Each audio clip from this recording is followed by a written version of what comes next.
I'm selecting a 2-thread wrapped overlock wide. Once I've done that, if I want to see if I need to change anything, I do have an information screen that'll tell me if I need to change anything. And for the 2-thread wrap, there is one thing you need to change. This little lever right here, when you're doing a 2-thread, you're going to move that from where it is now and put it into position over here. But I do have to thread it first to do that. But other than that, that's all I have to do. All right. This is called a 2-thread converter. It kind of, it pretends like you've got thread in that looper and you don't. So what I'm going to do is I'm going to cut the threads for my looper. All right. And I'll pull them out. And a 2-thread means I'm only going to use one needle. So I'm using the left needle, not the right needle. So I do have to open that up, and I'm going to take out one of my needles. I have a lovely little screwdriver. And taking needles in and out, what I'll often do is put a piece of fabric underneath so I don't accidentally drop the needle down into my machine. And it just gives you a little bit more support. And I'm taking out the right needle. There we go. And I even leave the thread in there so I don't accidentally drop it, because the thread's there and leave it a little bit more secure. And I'm going to take that thread out of there and get rid of it completely. So I'm using one needle, which is the A needle, and I'm hopefully not going to unthread that one so I can, because I don't have my glasses with me to rethread it. All right. So there, I've got my right needle in. And now I need to thread the looper, all right?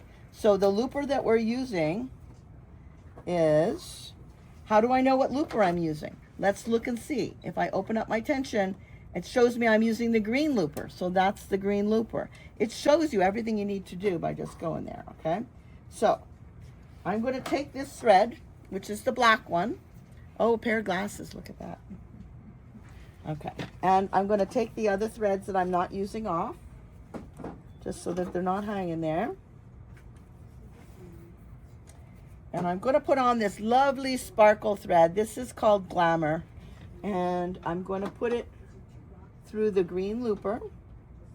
And this is quite a heavy thread. This is, I believe, a 12-weight thread. And you can use other heavier threads. If you want to use a really thick thread or yarn, there's actually a little wire that you can use to pull it through. But I'm not going to need to do that for this, I think. So I'm going to set my machine to threading. I'm going to turn the hand wheel so it locks the loopers and gets them all ready to go. And then I'm going to let some extra thread here like this and put this down into the hole. And I'll use my tweezers to help me get it down there. Usually I don't use the wire. I don't need to use the wire for thicker threads. But if it doesn't go through easily, then it makes it really easy. You just put the wire through, and there's a loop on the end that you put the thread through, and it'll pull it all the way through like that, okay? So I'm just kind of getting it started, and I'm going to pull it like that. And you can see it's right here. It came through. It's right there like that. All right, so even that heavier cord goes through. Now, I need to make sure that I move the 2-thread converter over and lock it. You can see I'm using the left needle and I'm using the looper. That's the tension that's set. Now, when I set for this stitch, there's one thing that I do that's very different. When you do a 2-thread, if you're looking for just a 2-thread wide wrap, it looks almost like a satin stitch, right? It goes from the front to the back there. But I want to do something different because I want that fringe to be freestanding. So what I'm going to do is I'm going to take my tension for my needle and I'm going to make it 0. There's a lot of air threading sergers on the market, but you can't override the tensions. On our Amber Air 600, you can override everything. So I'm going to put the tension down to nothing, and I'll explain to you in a second why I'm doing that. All right, and once I've got the stitch and I know it's exactly the way I want it to be, then I can go over here and I can save it and I can name it, just like on our sewing machine. Like I can put a gathering stitch and then it'll say gathering stitch. So when I want to find it, I can come back. But I usually will test the stitch first and make sure it's going to do what I want it to do. All right, so now I've got that ready to go. I'm going to take this and put it on top over here like that. So it's going right over here. And my 2-thread converter is in the hole.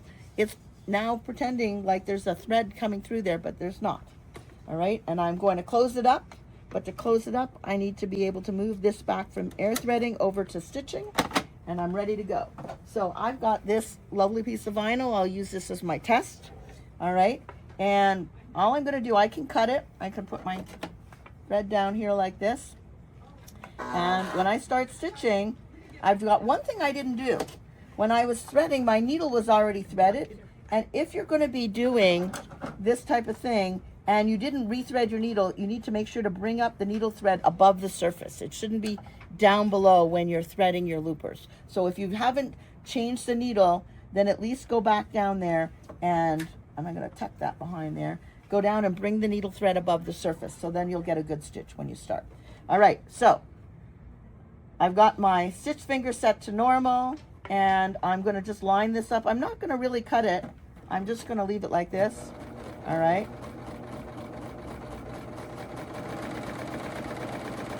And I deliberately, remember, I put the needle tension down to 0, and you'll see in a moment why. And then I'm going to cut that thread. And so on the back, I don't know if you can get a close-up of that, you can see the needle tensions right there. Now, it looks kind of nice, but it's not very full-looking, right? So what would I do to make it nice and full-looking?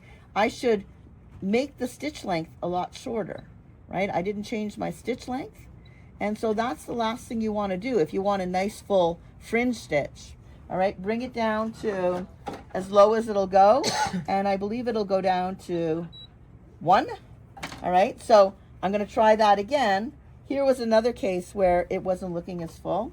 And so now this time I'm just going to cut that off.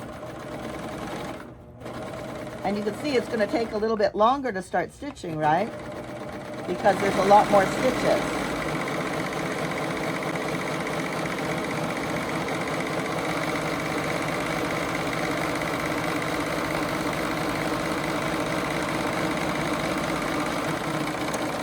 Now, what you do is you go onto your sewing machine or you go to a chain stitch and you're going to sew down right where the needle is.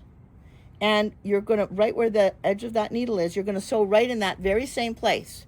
And then what you do afterwards is you come in the back and you cut the needle thread away. I don't know if these scissors are good enough to do that. Those might be better. Let's see those scissors.